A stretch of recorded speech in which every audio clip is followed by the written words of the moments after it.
نحمده ونصلي على رسوله الكريم اما بعد فاعوذ بالله من الشيطان الرجيم بسم الله الرحمن الرحيم رب اشرح لي صدري ويسر لي امري واحلل عقدة من لساني يفقهوا قولي.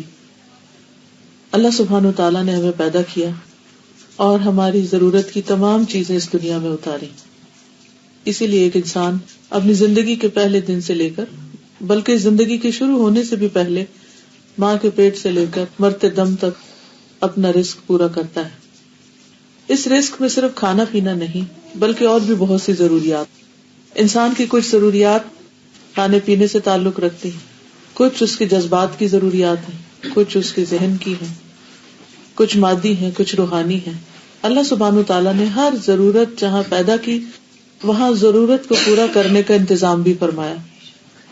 انہی ضروریات میں سے ایک ضرورت انسان کے لیے ساتھی کا ہونا یا ازدواجی تعلقات اور شوہر اور بیوی کے رشتے کا ہونا ہے.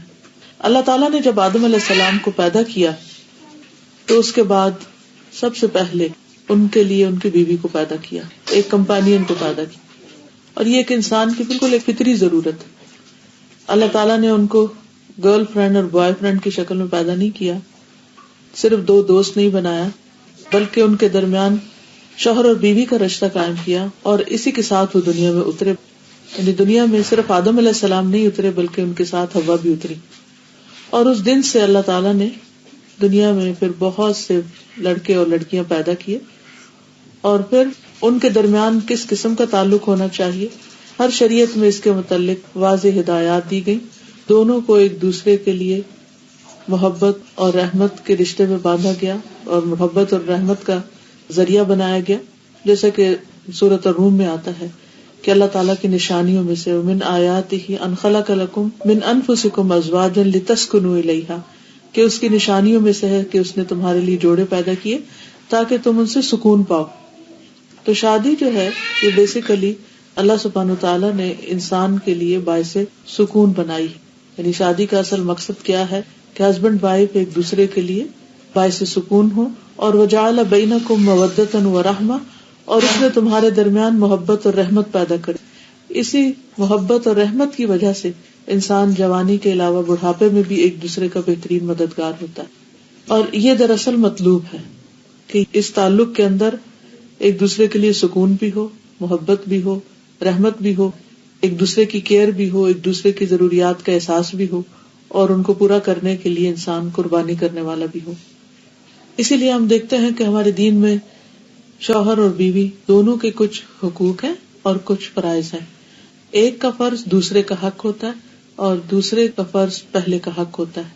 اور جب تک دونوں ایک دوسرے کے حقوق نہ دیں اور اپنے فرائض پورے نہ کریں اس وقت تک یہ محبت اور رحمت اور سکون اور یہ تمام چیزیں پھر ناپید ہونے لگتی, جس کی وجہ سے بہت سے لوگ شادی کی اصل روح کو نہیں سمجھتے اور وہ سمجھتے کہ صرف ہمیں سکون چاہیے, صرف ہمیں محبت چاہیے, ہمیں دوسرے کی رحمت یا مرضی چاہیے.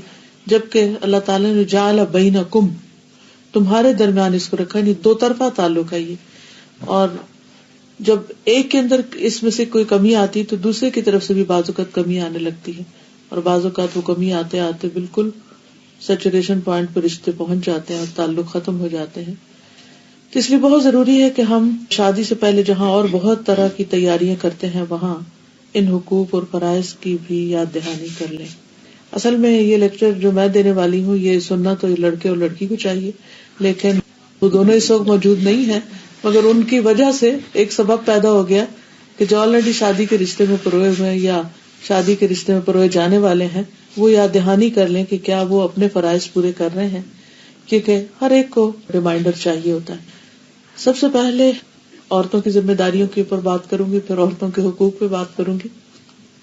پہلی بات یہ ہے کہ اللہ تعالیٰ نے یہ جو حقوق اور فرائض رکھے ہیں ان کے بارے میں سوال بھی ہوگا, ان کا حساب بھی ہوگا, اور ان کے بارے میں جب پوچھ ہوگی تو انسان کی طرف سے اگر کوئی کمی بیشی ہوئی, کوئی کوتاہی ہوئی, تو جب تک دوسرا فریق معاف نہیں کرے گا اس کو, اس وقت تک وہ معاف نہیں ہوں گے. خواہ والدین اور بچوں کے بیچ میں حقوق اور فرائض ہوں, یا شوہر اور بیوی کے درمیان ہو, یا دو نیبرز کے درمیان ہو, یا کوئی بھی دو انسانوں کے درمیان. تو اس لیے یہ صرف جو کچھ اس وقت میں بتانے جا رہی ہوں محض کوئی انفارمیشن یا نالج نہیں، یہ چیزیں ہمارے اوپر ایک ذمہ داری کی حیثیت رکھتی ہیں، اور ہم سب کو اس کی روشنی میں اپنے آپ کو پرکھنا چاہیے، دیکھنا چاہیے کہ ہم کہاں پر کھڑے ہیں. کیونکہ دنیا میں ہم ہو سکتا ہے کہ کسی بھی اپنے زور کی وجہ سے دوسرے کا حق مار جائیں یا حق نہ دیں. دونوں میں سے جو فریق کمزور ہوتا ہے وہ عام طور پر بعض اوقات وہ زیادتی بھی کر جاتا ہے. تو ایسی صورت میں ان تمام چیزوں سے بچنے کے لیے ضروری ہے کہ انسان ان فرائض کو اپنے رب کی خاطر ادا کرنے والا ہو تاکہ وہاں پر سرخرو. بعض اوقات انسان کو اس کا حق نہیں ملتا، لیکن اس کو کنڈیشن نہ بنا لے کہ چونکہ میرا حق نہیں مل رہا اس لیے میں دوسرے کا حق نہیں دوں گا. اپنا حق لینے کی کوشش کرنی چاہیے، لیکن اس طریقے پر نہیں کہ انسان دوسرے کا حق نہ دے اور دوسرے پہ ظلم ڈھانے لگے. تو آئیے ہم دیکھتے ہیں کہ ہمارے اوپر کیا فرائض عائد ہوتے ہیں، اور ان فرائض کو ادا کرنے یا ان حقوق کو ادا کرنے میں ہمارے لیے اللہ سبحانہ و تعالیٰ کے ہاں کیا کیا فائدے ہیں، اور دنیا میں بھی ہمیں اس سے کیا حاصل ہوتا ہے.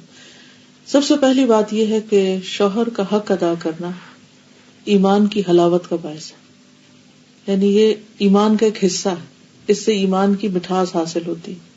اگر کوئی عورت بہت عبادت گزار ہے، رات بھر تہجد پڑھتی اور دن بھر روزہ رکھتی، لیکن شوہر کا حق ادا نہیں کرتی، تو ایمان کی حلاوت نہیں پا سکتی. معاذ بن جبل سے روایت ہے کہ اللہ کے نبی صلی اللہ علیہ وسلم نے فرمایا، عورت اس وقت تک ایمان کی حلاوت نہیں پا سکتی، حلاوت میں مٹھاس، سویٹنس، جب تک اپنے شوہر کا حق ادا نہیں کرتی. اس لیے اس کو معمولی چیز نہیں سمجھنا چاہیے کہ ہماری مرضی ہے تو ہم حق ادا کریں گے، نہیں ہے تو نہیں. اگر حق ادا نہ کیا تو یہ دراصل ایمان میں کمی کی علامت ہے، یا اس سے ایمان میں کمی آنے کا اندیشہ ہے. عبداللہ ابن عمر ابن عاص کہتے ہیں کہ رسول اللہ صلی اللہ علیہ وسلم نے فرمایا، اے عبداللہ، مجھے بتایا گیا ہے کہ تم دن کو مسلسل روزے رکھتے ہو اور رات کو مسلسل قیام کرتے ہو. میں نے عرض کیا، ہاں اے اللہ کے رسول، میں ایسا ہی کرتا ہوں.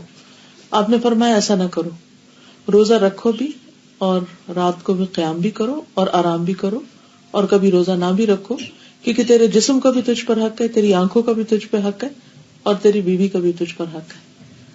یعنی جہاں ایک طرف عورت کو بتایا گیا کہ اس کا ایمان اس وقت تک مکمل نہیں ہوتا جب تک کہ شوہر کا حق نہ دے، دوسری طرف مرد کو بھی یہ بتایا گیا کہ جب تک بیوی کا حق ادا نہ ہو اس وقت تک اس کے بھی عمل میں کمی رہ جائے گی، کیونکہ خالی روزے اور رات کی عبادت کو ایک اچھا مسلمان ہونے کے لیے کافی قرار نہیں دیا گیا.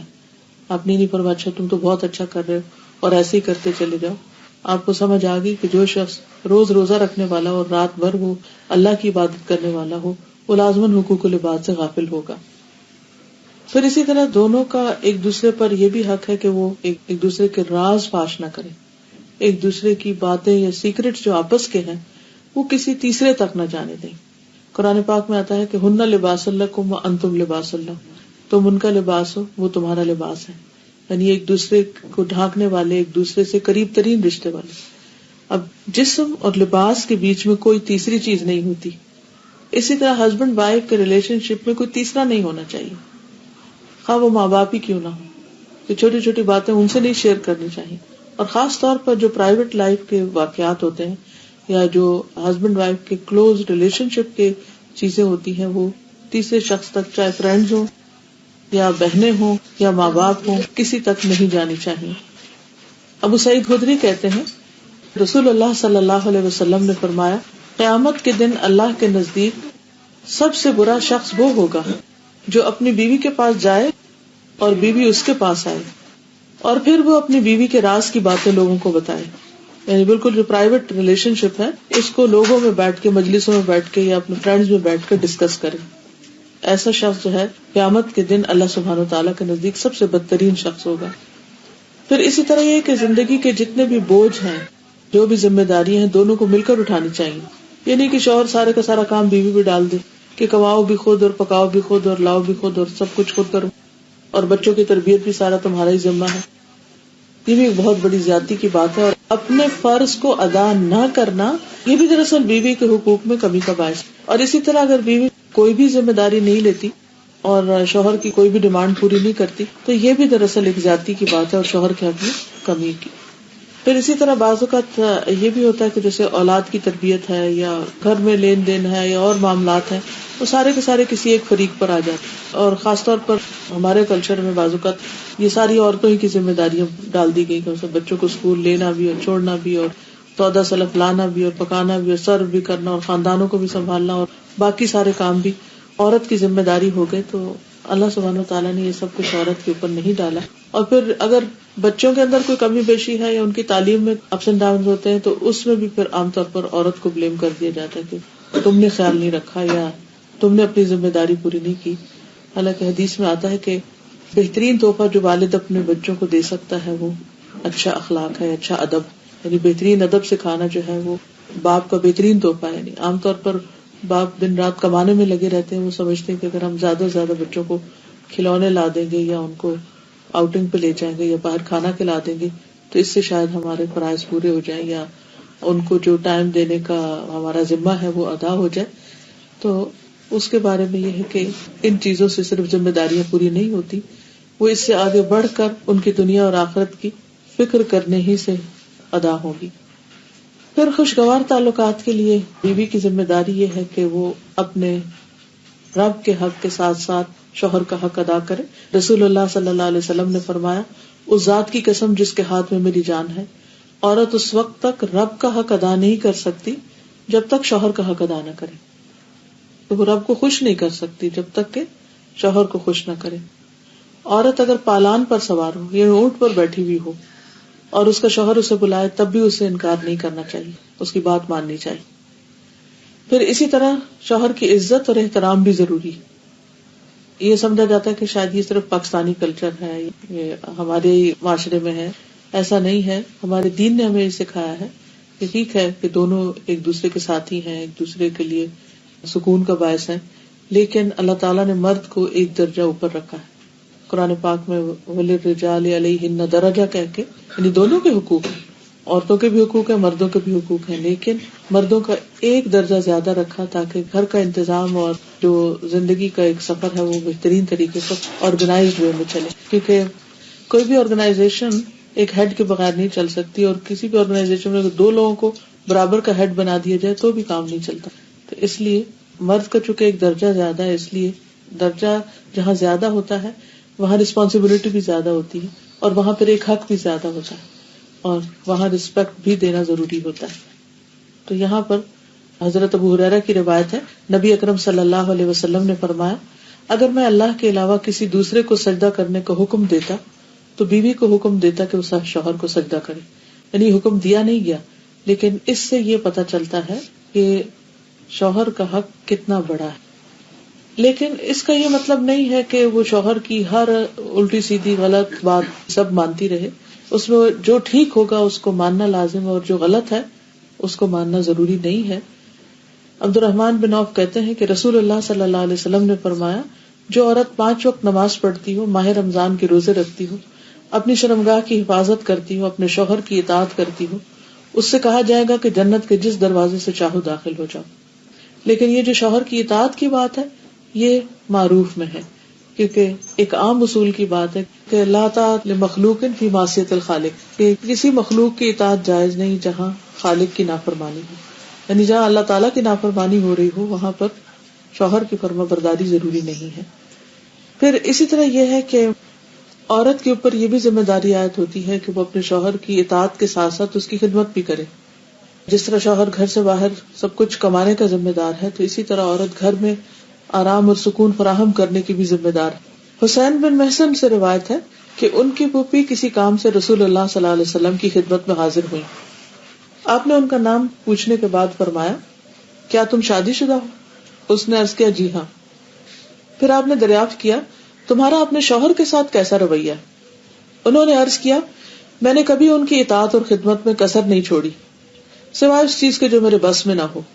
آپ نے فرمایا، دیکھ لو تمہارا اس کی نظر میں کیا مقام ہے، کیونکہ وہی تمہاری جنت اور وہی تمہاری جہنم ہے. یعنی ایک عورت کا اگر شوہر خوش ہے تو اس کے لیے جنت میں جانے کا راستہ ہموار ہو جاتا ہے اس سے. اور یہاں بھی آپ نے فرمایا وہی تمہاری جنت اور وہی تمہاری جہنم ہے. مطلب یہ ہے کہ اگر وہ تم سے خوش نہیں، اور بجا طور پر ایک تو ہوتا نا ناروا، کہ ناروا کے مطالبے، ایسی چیزیں جو عورت کے بس میں ہی نہ ہو یا اس کے لیے پاسبل ہی نہ ہو، تو وہ تو الگ ہے. لیکن جہاں جان بوجھ کر وہ حق میں کمی کرتی ہے یا اس کو کچھ سمجھتی نہیں یا اس کے مقابلے میں دوسروں کو زیادہ اہمیت دیتی، تو یہ بات درست نہیں. تو آپ نے فرمایا وہی تمہاری جنت اور وہی تمہاری جہنم. پھر اسی طرح عورت کے اوپر یہ بھی لازم ہے کہ وہ اس طریقے پر رہے کہ شوہر دیکھے تو خوش ہو جائے. یعنی بیوی کا حال حلیہ، اس کا اٹھنا بیٹھنا، بات کرنے کا انداز، معاملہ کرنے کا انداز، یہ شوہر کے لیے ایک اٹریکشن کا باعث ہو، یہ بھی اس کے لیے اجر کی بات ہے. عبداللہ بن سلام کہتے ہیں رسول اللہ صلی اللہ علیہ وسلم نے فرمایا بہترین بیوی وہ ہے جس کی طرف تم دیکھو تو وہ تمہیں خوش کر دے، جب تم کسی بات کا حکم دو تو وہ بات پوری کر دے، اور تمہاری عدم موجودگی میں تمہارے مال اور اپنی ذات کی حفاظت کرے، یعنی اپنی شرم و حیا کی بھی حفاظت کرے اور گھر اور جو بھی اس کے کسٹڈی میں شوہر کا مال یا راز یا کوئی بھی چیز ہے ان سب کی بھی حفاظت کرنے والی ہو. پھر اسی طرح یہ ہے کہ بولنے میں اچھی ہو. رسول اللہ صلی اللہ علیہ وسلم نے فرمایا کنواری عورتوں سے نکاح کرو کہ وہ شیریں گفتار ہوتی، یعنی کہ ان کے بولنے میں مٹھاس ہوتی اور تھوڑی چیز پر جلد خوش ہو جاتی، یعنی شکر گزار ہوتی، کیونکہ زیادہ دنیا نہیں دیکھی ہوتی اور مطالبے بھی کم ہوتے. اس لیے خصوصی طور پر بیوی کی حیثیت سے جو خوبی بیان کی گئی وہ یہ کہ شوہر کے ساتھ بات کرنے میں بھی اچھی ہو اور بہت زیادہ مطالبے کرنے والی نہ. پھر شوہر کے مال اور اپنے نفس کی حفاظت کرے. فالصالحات قانتات حافظات للغیب بما حفظ اللہ، نیک عورتیں وہ ہیں جو شوہروں کی فرما بردار ہیں اور ان کی غیر موجودگی میں اللہ کی حفاظت اور نگرانی میں ان کے حقوق کی حفاظت کرنے والی ہوں.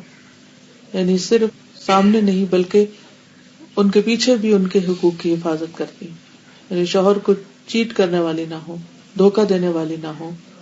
یہ نہ ہو کہ شادی کہیں ہو اور غیر مردوں کے ساتھ تعلقات ہوں ویسے ہی جیسے شوہر کے ساتھ ہوتے ہیں، یا کسی بھی قسم کی نگاہوں کی خیانت یا دل کی خیانت.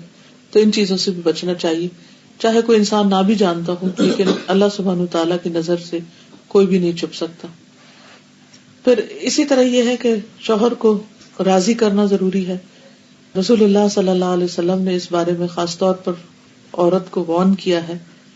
فرمایا کہ اس ذات کی قسم جس کے ہاتھ میں میری جان ہے، جب کوئی شخص اپنی بیوی کو بستر پر بلائے اور بیوی انکار کر دے تو وہ ذات جو آسمانوں میں ہے وہ ناراض رہتی حتیٰ کہ اس کا شوہر اس سے راضی ہو جائے. تو اس لیے شوہر کے خاص حق کے بارے میں یہاں پر بات کی گئی ہے، اور اس سے انکار کرنا نہ صرف یہ کہ شوہر کی ناراضگی، تعلقات کی خرابی، بلکہ اللہ سبحانہ وتعالیٰ کی ناراضگی کا سبب بھی بنتا ہے. اور یہی ایک بہت بنیادی وجہ بنتی ہے بعض اوقات شوہر کو جب گھر میں سکون نہیں ملتا تو پھر وہ باہر تلاش کرنے لگتا ہے. پھر اسی طرح ابو ہریرہ کہتے ہیں کہ عرض کیا گیا، یعنی رسول اللہ صلی اللہ علیہ وسلم سے پوچھا گیا کہ یہ بتائیے کہ بہترین عورت کون سی ہے. آپ نے فرمایا جب اس کا شوہر اس کی طرف دیکھے تو اس کو خوش کر دے، جب کسی بات کا حکم دے تو اس کی بات مان لے، اور بات ماننے میں پھر وہی اصول رہے گا کہ کوئی غلط کام کرنے کا حکم نہ ہو. نیز عورت کی جان اور مال کے معاملے میں شوہر جس چیز کو ناپسند کرتا ہو اس میں اس کی مخالفت نہ کرے.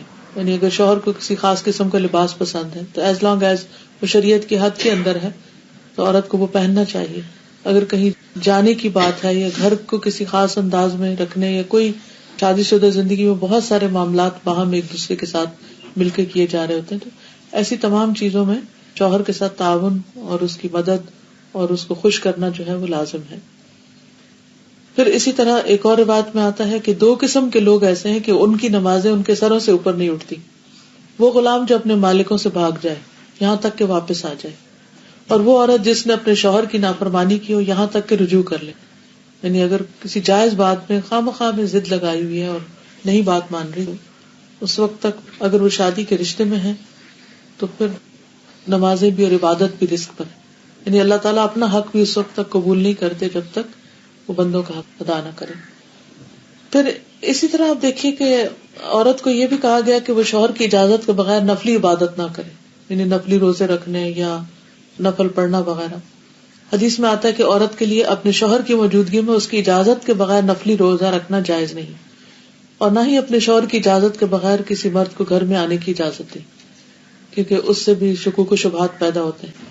پھر اسی طرح شوہر کے مال میں سے اس کی مرضی کے بغیر تحفہ یا صدقہ نہ کرے، کیونکہ کمانے والا مرد ہے، یا تو عورت کا اپنا ذاتی مال یعنی اگر پیرنٹ سے ملا ہے یا انہیرٹ کیا ہے یا وہ خود کماتی ہے تو اس میں تو اپنی مرضی سے جو بھی وہ کرنا چاہے. لیکن اگر شوہر کی طرف سے کچھ ملا ہوا ہے تو اس میں اس سے مشورہ کرنا اور اس کی اجازت لینا ضروری ہے، کیونکہ اصل مالک بہرحال شوہر ہے. اور بہت دفعہ گھروں میں جھگڑے اس وجہ سے پڑ جاتے ہیں کیونکہ ہسبینڈ جو ہے وہ بیوی کو اجازت نہیں دیتا اور بیوی اپنی مرضی سے اپنے میکے کو یا کسی اور کو کچھ دینا چاہتی ہے، اور ان معاملات میں اختلاف بعض اوقات گھر کی بنیادیں ڈھیلی کر دیتا ہے.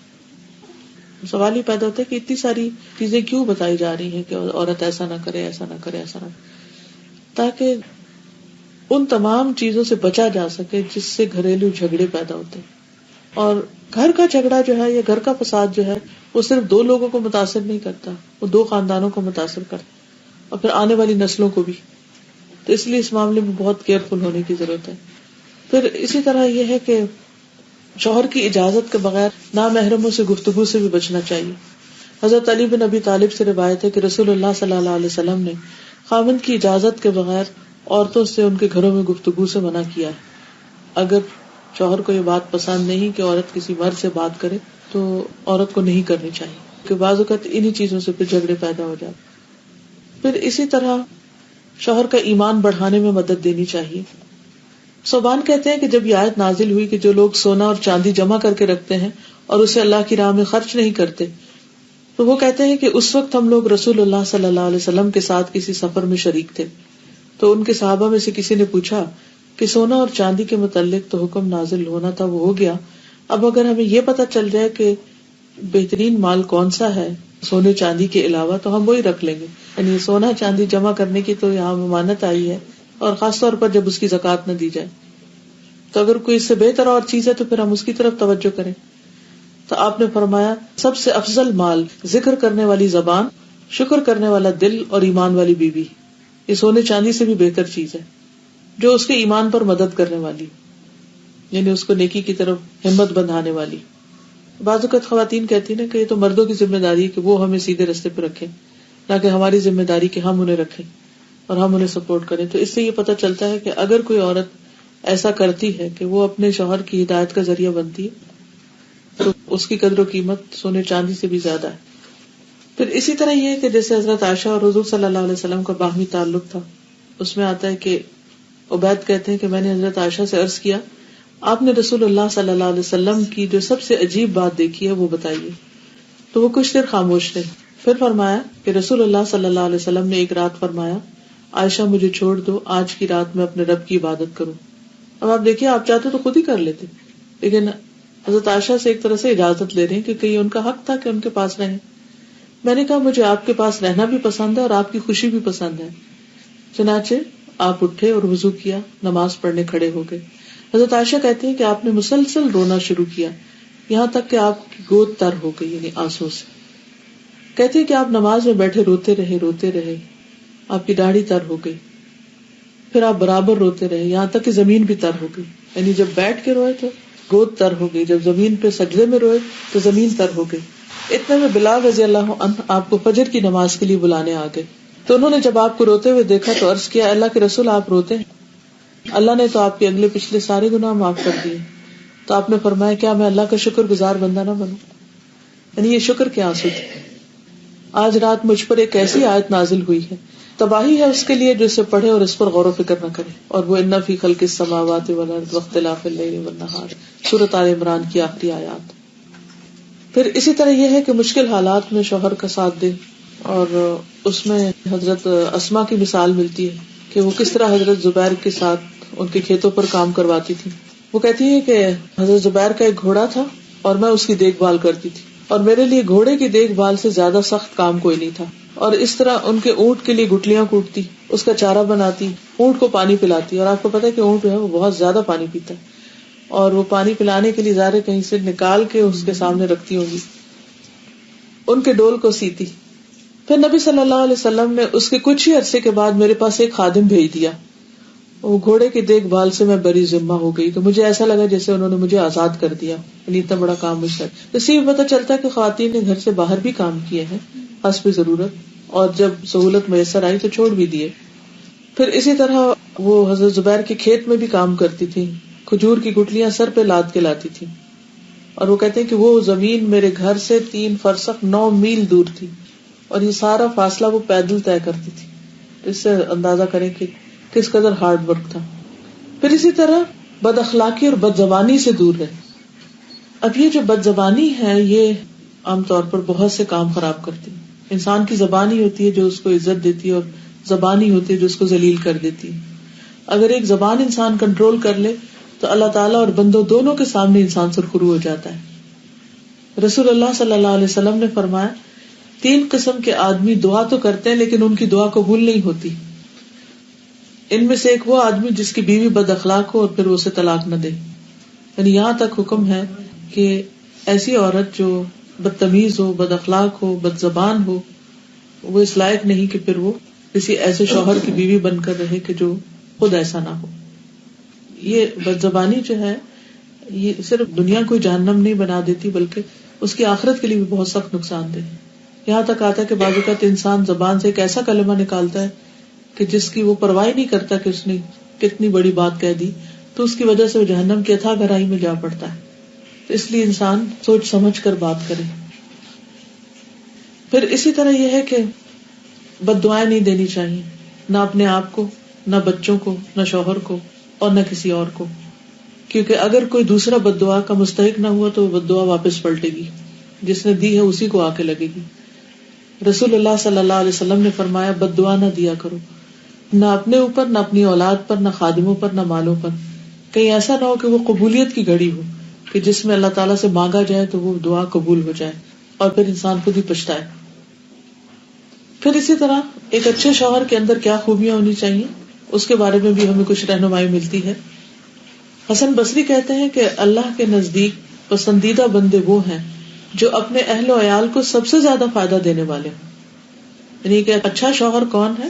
جو سب سے زیادہ اپنی بیوی بچوں کا خیال رکھنے والا، کیونکہ یہ اس کی ذمہ داری ہے، یہ اس کے فرائض میں شامل ہے۔ اگر وہ ان کو اگنور کر دے گا تو پھر کوئی اور انہیں کہاں سے پوچھے۔ اب ایک باپ جب فوت ہو جاتا ہے، بچے یتیم ہو جاتے ہیں، تو ساری سوسائٹی کی ذمہ داری بنتی ہے کہ وہ ان کے ساتھ حسن سلوک کرے۔ لیکن کچھ بچے ایسے بھی ہوتے ہیں کہ جن کے باپ سر پہ ہوتے ہوئے بھی وہ یتیم ہوتے ہیں، نہ ان کو محبت دیتے ہیں، نہ ان کی ضروریات پوری کرتے ہیں، اور نہ ان کو ادب تمیز سکھاتے ہیں۔ تو ایسا شوہر جو گھر والوں سے غافل ہو کر خواہ پوری دنیا کی خدمت کرتا رہے، وہ اپنا فرض ادا نہیں کر رہا۔ پھر اسی طرح بیوی سے اچھے اخلاق سے پیش آنا شوہر کی ذمہ داری ہے۔ رسول اللہ صلی اللہ علیہ وسلم نے فرمایا ایمان کے لحاظ سے کامل مومن وہ ہے جو اخلاق میں سب سے اچھا ہے، اس کا ایمان کمپلیٹ ہے جس کا اخلاق اچھا ہے، اور تم میں سے بہتر شخص وہ ہے جو اپنی بیویوں کے لیے بہتر ہو۔ رسول اللہ صلی اللہ علیہ وسلم نے خود بھی کبھی کسی خادم کو نہیں مارا تھا، کسی عورت کو کبھی نہیں مارا تھا۔ پھر اسی طرح آپ نے اوروں کو بھی مارنے سے منع کیا۔ ابو ہریرہ کہتے ہیں کہ نبی صلی اللہ علیہ وسلم نے فرمایا جو شخص اللہ اور یوم آخرت پر ایمان رکھتا ہے اسے کوئی معاملہ درپیش ہو تو بھلائی کی بات کرے یا خاموش رہے، یعنی کوئی بھی مسئلہ ہو تو اچھی بات کرے یا پھر نہ کرے۔ لوگوں میں تمہیں عورتوں کے بارے میں بھلائی کی وصیت کرتا ہوں کیونکہ وہ پسلی سے پیدا کی گئی، اور پسلی میں بھی سب سے زیادہ ٹیڑھا اس کا اوپر کا حصہ ہوتا ہے۔ اگر تم اسے سیدھا کرنا چاہو گے تو اسے توڑ ڈالو گے، اور اگر اسے چھوڑ دو گے تو وہ ٹیڑھی رہے گی۔ اس لیے میں تمہیں عورتوں کے بارے میں اچھے سلوک کی وصیت کرتا ہوں۔ اس کا مطلب یہ ہے کہ مردوں کو اس چیز سے منع کیا گیا کہ وہ سختی کے ساتھ عورتوں کی اصلاح کریں، اور سختی کے ساتھ ان کی اگر کچھ ایسی عادات ہیں جو ان کو ناپسند ہے وہ اس کو سیدھا کرنے کی کوشش کریں، جیسی وہ ہیں اسی بنیاد پر ان کو قبول کریں۔ اچھا، ٹیڑھے سے مراد یہ نہیں کہ عورتوں کے اندر کوئی خرابی کی بات ہو رہی ہے، مطلب اس سے یہ کہ ان کا اپنا ایک خاص مزاج ہے اور مردوں کا اپنا مزاج ہے۔ اگر کوئی مرد عورتوں کے ساتھ ایسا معاملہ کرتا ہے جسے کسی مرد کے ساتھ کیا جاتا ہے، جسے وہ اپنے آفس میں یا آفس بوائے کے ساتھ کر رہا ہے، تو وہ گھر میں بیوی کے ساتھ وہ نہیں کر سکتا۔ وہ وہاں پر تو وہ چیز چلے گی لیکن بیوی کے ساتھ یہ نہیں چل سکتی۔ پھر اسی طرح بیوی کو کھلانا پلانا مرد کی ذمہ داری ہے۔ ارباز بن ساریہ کہتے ہیں کہ رسول اللہ صلی اللہ علیہ وسلم نے فرمایا آدمی جب اپنی بیوی کو پانی پلاتا ہے تو اسے اجر دیا جاتا ہے، وہ کہتا ہے کہ یہ حدیث سن کر میں اٹھا اور اپنی بیوی کو پانی پلایا اور جو سنا تھا اسے بتایا بھی. یعنی کھانا تو کھانا لیکن پانی پلانے کا بھی ثواب ہے. ہمارے یہاں عام طور پر یہ بیوی کا فرض سمجھا جاتا ہے کہ وہ شوہر جہاں بیٹھا ہو پانی لا کے ساتھ رکھتی رہے، حالانکہ شوہر کی بھی ذمہ داری ہے کہ وہ بیوی کو پانی پلائے. پھر اسی طرح نبی اکرم صلی اللہ علیہ وسلم سے سوال کیا گیا بیوی کا خاوند پر کیا حق ہے. آپ نے فرمایا جب تو خود کھائے تو اسے بھی کھلائے، جیسا خود کھاتے وہی کھلاؤ. یہ نہیں کہ خود دوستوں کے ساتھ روز باہر کہیں چلا جائے اور بیوی انتظار میں بیٹھی رہے. اور جب تو پہنے تو اسے بھی پہنائے. عید وغیرہ پر یا کسی بھی خاص اوکیزن پر اپنے لیے کپڑے لے رہے ہیں تو ساتھ ہی اس کے بھی لوگ. اور اگر کبھی الگ کرنے کی ضرورت پیش ہے تو اپنے گھر کے علاوہ کسی دوسری جگہ الگ نہ کرے. تو یہ جو ہمارے عام ٹرینڈ پایا جاتا ہے کہ کک آؤٹ کر دیتے ہیں گھر سے، تو اس کی اجازت نہیں ہے. ناراضگی ہو گھر کے اندر ہی ہو. پھر اسی طرح سب سے بہترین صدقہ یہ بتایا گیا کہ آدمی اپنے گھر والوں پر خرچ کرے. ابو ہریرہ کہتے ہیں کہ رسول اللہ صلی اللہ علیہ وسلم نے فرمایا اگر 1 دینار تم نے اللہ کی راہ میں خرچ کیا اور ایک غلام کو آزاد کرانے میں خرچ کیا، ایک مسکین پہ کیا اور ایک اہل و عیال پہ کیا تو اجر کے لحاظ سے سب سے زیادہ اس دینار کا ثواب ہوگا جو تم نے اپنے گھر والوں پہ خرچ کیا. عام طور پر ہم سمجھتے ہیں کہ غریبوں فقیروں کو دینے سے زیادہ ثواب ہوگا، اور اگر بیوی کی ضرورت پوری کی تو اس کا کیا فائدہ. نہیں، یہ غلط فہمی ہے. سب سے زیادہ فائدہ اس پیسے کا ہے جو گھر میں لگتا ہے. ہاں یہ ہے کہ وہ بنیادی ضروریات پوری کرنے کے بعد پھر انسان باہر لگائے، یہ نہیں کہ پھر سارے کا سارا گھر ہی رکھ لے. پھر اسی طرح یہ ہے کہ رسول اللہ صلی اللہ علیہ وسلم نے یہ بھی فرمایا آدمی کو ہلاک کرنے کے لیے اتنا گناہ ہی کافی ہے کہ جس کا خرچ اس کے ذمے ہے اسے خرچ نہ دے. یعنی بیوی بچوں کو کچھ نہ دے، صرف بہن بھائیوں کو دیتا رہے یا خاندان میں اوروں کو دیتا رہے. پھر یہ بھی فرمایا مسلمان مرد کو کہ کوئی مومن کسی مومن عورت سے بغض نہ رکھے، یعنی دل میں گرج نہیں ہونی چاہیے بیوی کے خلاف. اگر اس کی ایک عادت اس کو ناپسند ہوگی تو کوئی دوسری پسند بھی ہوگی. تو اچھی چیزوں کو سامنے رکھا جائے نہ کہ ناپسندیدہ عادتوں کو. کوئی بھی انسان پرفیکٹ نہیں ہے، اس کی ایک عادت اچھی لگے گی دوسری نہیں لگے گی تو عیب نہیں چلو. صرف دوسروں کے اندر کبھی کوتاہی مت دیکھو، ان کے اچھی چیزوں کو دیکھو. پھر حضرت عائشہ سے پوچھا گیا کہ حضور صلی اللہ علیہ وسلم اپنے گھر میں کیا کیا کرتے تھے. تو کہنے لگی آپ گھر کے کام کاج میں مصروف ہوتے تھے. اب جب نماز کا وقت ہوتا تو نماز کے لیے اٹھ کھڑے ہوتے تھے. آپ اللہ کے رسول تھے. تمام انسانوں میں اور تمام مسلمانوں میں اور تمام پیغمبروں میں آپ کا درجہ بڑا ہے، لیکن جب وہ اپنے گھر میں ہوتے تو گھر کے کام کرتے تھے. یعنی جس جگہ پر ہوتے اس کے مطابق دوسروں کی ہیلپ کرتے. آج آپ دیکھیں خواتین بھی اپنے گھر کے کام کو کچھ کام نہیں سمجھتی یا اس کو ایک حقیر چیز سمجھتی. گھر کے کام میں بھی عظمت ہے، اس میں کوئی برائی نہیں، اور اس بات میں کوئی فخر نہیں کہ انسان یہ کہ میں نے کوئی کام نہیں کیا کبھی. جب اللہ کے رسول صلی اللہ علیہ وسلم اپنا ڈول سی لیتے تھے، اپنے جوتے کو مرمت کر لیتے، اپنے کپڑے کو سی لیتے، تو پھر کسی کے لیے بھی اس میں کوئی آر نہیں. عام طور پہ یہ بھی دیکھا گیا ہے کہ جب مرد کوئی کام گھر میں اگر بیوی کی تھوڑی سی ہیلپ کرا دیتا ہے کہ بچے کو بھی اٹھا لے تو لوگ اس کو مائنڈ کرتے کہ میرا تو کبھی کوئی کام نہیں کیا، بیوی کی تم بھاگ بھاگ کے کام کر رہے. تو اس طرح کے تانے بھی نہیں دینے چاہیے، بلکہ شکر کرنا چاہیے، خوش ہونا چاہیے کہ وہ اپنے گھر میں دلچسپی لے رہا ہے اور گھر کی فضا کو خوشگوار بنایا. پھر اسی طرح یہ ہے کہ بیوی کے ساتھ دل لگی کرنا، ہنسنا کھیلنا اور مزاح کرنا یہ بھی ثواب کا کام ہے. عقبہ بن عامر کہتے ہیں کہ میں نے رسول اللہ صلی اللہ علیہ وسلم کو یہ فرماتے ہوئے سنا کہ جائز لاہ میں 3 چیزیں آتی ہیں. انسان کا اپنی بیوی کے ساتھ دل لگی میں مصروف ہونا، اپنے گھوڑے کی دیکھ بھال کرنا، تیر اندازی کرنا. یہ چیزیں جو ہیں یہ ایک طرح سے بہت ریلیجس کام نہیں ہے، لیکن یہ بھی عبادت کے کام اور ان پر پوچھ لیں. پھر اسی طرح بیوی کے ساتھ ہنسی مذاق کرنا، کھیلنا. جیسے جابر کو کہا کہ تم نے کس سے شادی کی، کنواری سے یا شوہر دیدہ سے؟ تو کہا کہ میں نے شوہر دیدہ سے کی. آپ نے فرمایا کسی کنواری سے کیوں نہیں کی کہ تم اس کے ساتھ کھیلتے ہو تمہارے ساتھ کھیلتی. اور خود نبی صلی اللہ علیہ وسلم نے ایک موقع پر حضرت عائشہ کے ساتھ دوڑ لگائی تھی، پھر اس میں حضرت عائشہ آگے نکل گئی، پھر کچھ عرصے کے بعد دوبارہ لگائی تو اس میں حضور صلی اللہ علیہ وسلم آگے نکل گئے. پھر اسی طرح یہ ہے کہ بیوی کی فرمائشیں بھی پوری کرنی چاہیے. رسول اللہ صلی اللہ علیہ وسلم نرم دل آدمی تھے. حضرت عائشہ جب بھی آپ سے کسی چیز کی فرمائش کرتی تو آپ اسے پورا کر دیتے. اور آپ کو یاد ہوگا کہ جب حضور صلی اللہ علیہ وسلم حج کر کے واپس جا رہے تھے، جو واپس مدینہ کی طرف لوٹ رہے تھے اور اپنے اپنے علاقوں میں، اب سب تیار ہیں، جا رہا ہے قافلہ، اور آپ کو پتا حج کے بعد کتنا انسان تھک جاتا ہے کہ دل چاہتا فوراً گھر چلے. تو اتنے میں حضرت عائشہ نے کہا کہ آپ سب نے حج اور عمرہ دونوں کیا اور میں نے صرف حج کیا، مجھے بھی عمرہ کرنا ہے. تو ان کی فرمائش پر نبی صلی اللہ علیہ وسلم نے ان کے بھائی عبد الرحمن کو ان کے ساتھ بھیجا اور تنیم سے جا کے احرام باندھ کے جہاں سے مسجد عائشہ جس کو اب بولتے ہیں وہاں سے لے جا کے عمرہ کروایا اور آپ اتنی دیر میں سب کے ساتھ انتظار کرتے رہے. جب وہ عمرے سے فارغ ہوئی, وہ ایک خاتون عمرے سے فارغ ہوئی تو آپ ان کو لے کر واپس مدینہ گئے. اس سے اندازہ لگائیں کہ ایک بیوی کا کیا مقام ہو سکتا ہے. پھر اسی طرح بیوی کو وقتاً فوقتاً تحفے تحائف بھی دینے چاہیے. مقدام کہتے ہیں کہ میں نے حضرت عائشہ سے پوچھا کیا نبی صلی اللہ علیہ وسلم دیہات میں جاتے تھے؟ انہوں نے فرمایا ہاں, وہ ان ٹیلوں تک جاتے تھے. ایک مرتبہ آپ نے کسی دیہات جنگل میں جانے کا ارادہ کیا تو صدقہ کے جانوروں میں ایک قاصد کو بھیجا. اس میں سے مجھے ایک ایسی اونٹنی عطا فرمائی جس پر ابھی تک کسی نے سواری نہیں کی تھی, بالکل اسٹرانگ فریش. پھر مجھ سے فرمایا عائشہ اللہ سے ڈرنا, نرمی کرنا اپنے اوپر لازم کر لو, کیونکہ نرمی جس چیز میں ہوتی ہے اسے باعث زینت بناتی ہے, اور جس چیز سے بھی کھینچی جاتی ہے اسے بدنما اور عیبدار کر دے. تو اب دیکھیں کہ انہوں نے حضرت عائشہ کو الگ سواری کا انتظام کر کے دیا. تو اس سے یہ پتہ چلتا ہے کہ بیوی کے لیے الگ گاڑی کا انتظام کیا جا سکتا ہے, اور اچھے والے ماڈل کی, اگر وہ افورڈ کر سکتا ہو تو. ٹھیک, انہوں نے کہا کہ ایسی اونٹنی تھی جس پر کبھی کسی نے سواری نہیں کی تھی, مطلب بالکل برانڈ نیو 0 میٹر. پھر اگر بیوی جو ہے وہ دین کے راستے میں کچھ سستی کرے نماز روزے میں تو اس کی مدد کرنی چاہیے, اس کو جگانا چاہیے. آپ نے فرمایا کہ اللہ رحم کرے اس مرد پر جو رات کو اٹھے نفل ادا کرے, اپنی بیوی کو جگائے کہ وہ بھی نفل پڑھے. اگر بیوی اٹھنے میں سستی کرے تو اس کے چہرے میں پانی چھڑک کر اسے جگائے. اور اسی طرح اللہ رحم کرے اس عورت پر جو خود اٹھے اور پھر شوہر کو بھی جگائے, اور اگر شوہر سستی کرے تو پانی چھڑک کر ڈینجرس, لیکن جو کرے اس پہ رحمت آئے گی. پھر اسی طرح یہ ہے کہ بیوی کو مارنے سے منع کیا گیا.